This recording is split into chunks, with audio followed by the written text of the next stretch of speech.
Assalamualaikum warahmatullahi wabarakatuh. Kembali lagi ke ECL Channel. Halo kawan-kawan, halo semuanya. Pada kesempatan sore kali ini kita sedang melakukan proses namanya pemanenan cabai keriting dalam bentuk hijau ya, dimana cabai keriting ini kita panen ya di sore hari karena kita jual pada waktu pagi harinya kan kawan, sehingga harapannya dengan pemanenan di waktu sore hari kayak gini penurunan bobotnya tidak terlalu signifikan semacam itu. Dan yang jelas kan cabai keriting kami ini panen sudah ya mulai terakhir-akhir masa hidupnya, dimana pada pemanenan kali ini itu cabainya kondisinya ada yang masih bagus ya, buahnya kondisinya bagus, ada juga yang kecil-kecil ya kan kecil-kecil kayak gini. Nah itu terkadang ukurannya kecil kayak gini tapi sudah tua kan kawan. Nah itu menandakan ada penurunan hasil saat membudidayakan cabai di usia yang sudah cukup tua atau sudah cukup waktunya ganti ya, atau peremajaan kembali tanaman cabainya. Nah itu biasanya cabai sudah berada di titik kritisnya, titik paling akhir ya kan kawan dari budidaya cabai tersebut.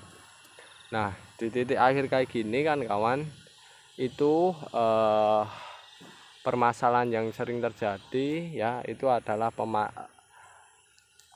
hasil panennya itu menurun, dan ini merupakan sebuah hal yang wajar ya kan yang sering terjadi ketika cabai itu sudah berada di titik akhir.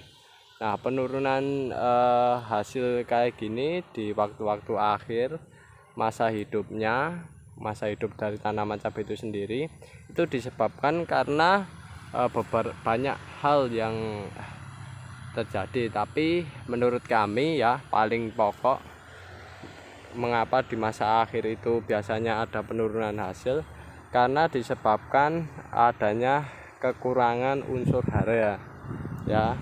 Unsur hara dalam artian kandungan nutrisi yang berada di tanah. Nah ini kandungan nutrisi yang berada di tanah ini sudah banyak diserap oleh tanaman cabai semasa hidupnya ya. Cabai keriting kayak gini hidup berbulan-bulan ya, biasanya di antara 3 sampai 4 bulan itu mereka selalu membutuhkan unsur hara, dan itu menyerapnya di dalam tanah. Ketika unsur hara tersebut diserap secara terus-menerus, maka unsur hara atau kandungan nutrisi yang ada pada tanaman cabai itu biasanya menurun kan kawan, biasanya menurun ya, sebagai akibat mereka selalu membutuhkan makanan ya dalam hidupnya, sehingga ketika kondisinya menurun ya lama-kelamaan akan habis. Dan karena habis itulah menjadikan cabai ini tidak bisa berbuah secara maksimal. Dan di sisi lain juga ketika kondisinya semacam itu ya, tanaman cabai di usia yang sudah tua mereka metabolismenya itu kurang maksimal, atau istilahnya kurang sempurna lah, kurang normal, disebabkan karena usia, faktor usia kan kawan. Karena ketika mereka sudah menempuh perjalanan hidup mereka dari awal hingga mereka panen mencapai masa puncak, lalu mereka turun lagi di masa tuanya. Nah itu mereka selalu melakukan metabolisme yang cukup berjalan secara normal terus menerus, sehingga mereka di usia tua itu terkadang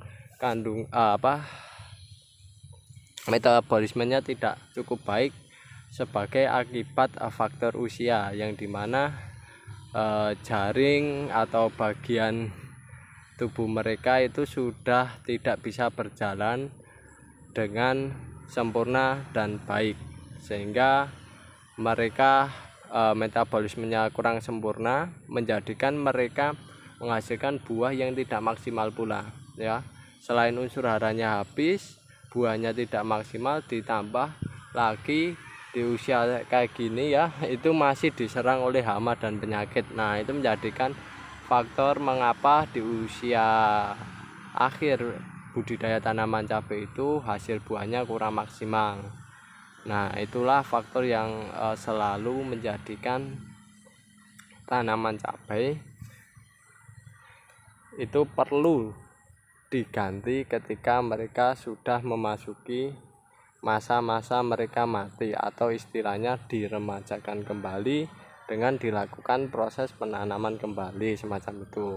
Nah, lalu di usia tua ini kan kawan, saya juga biasanya karena hasilnya kurang maksimal semacam ini, otomatis jika kita menggunakan pupuk, istilahnya yang penggunaan pupuk beli pabrikan, maka biasanya biayanya yang dikeluarkan banyak tapi keuntungannya sedikit. Nah, ketika ada hal semacam itu, saya mensiasati ketika masa-masa akhir atau masa-masa akhir panen semacam ini, saya selalu menggunakan pupuk organik cair ya, yang buatan kita sendiri. Karena apa? Karena dengan penggunaan pupuk organik cair itu biayanya jauh lebih murah, dan panennya di masa akhir kayak gini jauh lebih menguntungkan. Sehingga di masa akhir semacam ini kan kawan, alangkah baiknya kawan kan perkirakan tanaman cabai kawan ya usianya berapa. Kira-kiranya tanaman cabai kawan-kawan sudah menginjak usia masa tua atau masa akhir, maka dari itu kawan-kawan perlu memupuknya dengan menggunakan pupuk organik cair.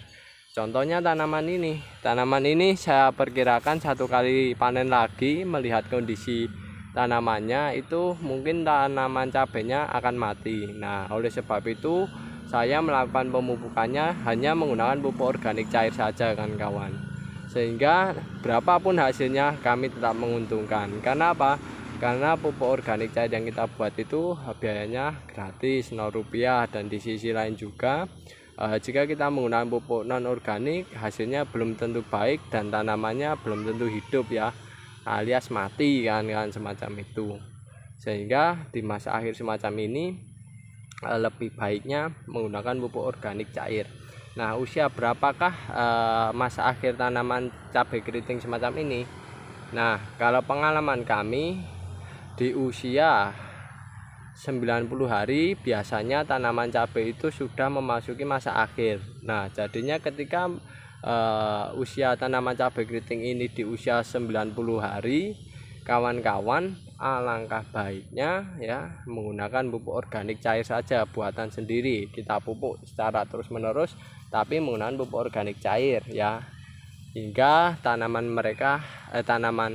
budidayanya itu sudah tidak produktif lagi. Tapi kan kawan, menentukan parameter itu tidak bisa ditentukan dengan menggunakan waktu, menurut saya ya. Karena parameter tanaman itu tua atau tidaknya, hidup atau matinya, biasanya kami lihat dari secara fisiknya.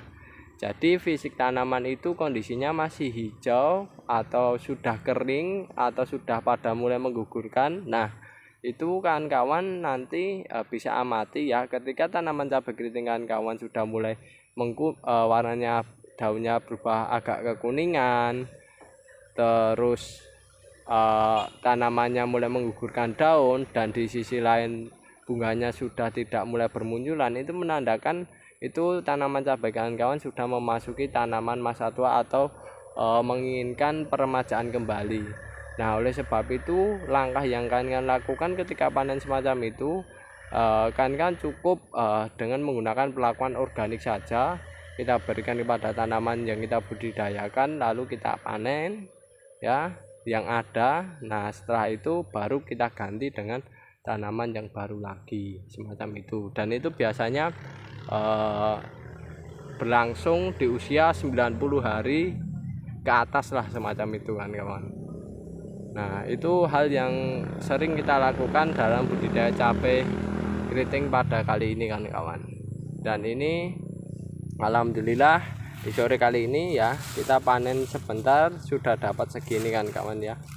Dan ini masih lanjut kita panen untuk waktu berikutnya, untuk yang bagian sana hari keesokannya kan kawan, semacam itu. Dan oke kan itu dulu informasi mengenai kegiatan kami sore kali ini. Semoga apa yang saya sampaikan ini bermanfaat bagi kawan-kawan, dan jika ada kekurangan maupun kesalahan kami mohon maaf yang sebesar-besarnya. Saya akhiri, wassalamualaikum warahmatullahi wabarakatuh.